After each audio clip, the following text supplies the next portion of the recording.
মায়েদের জীবন।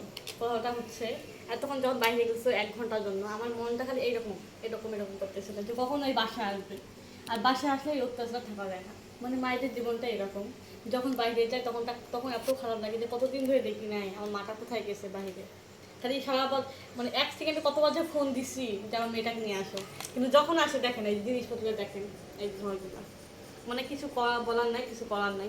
বাসা থাকলে অত্যাচার এটা মানে নেওয়া যায়, কিন্তু বাইরে গেলে 1 সেকেন্ড থাকলে আমার বুকের মধ্যে ধরপর ধরপর করে কখন বাসায় আসবে। আবার এই অত্যাচারও বেশি করে। হ্যাঁ তুই বোঝো না, তোমাকে আমার এত কষ্ট হয়, বোঝো না?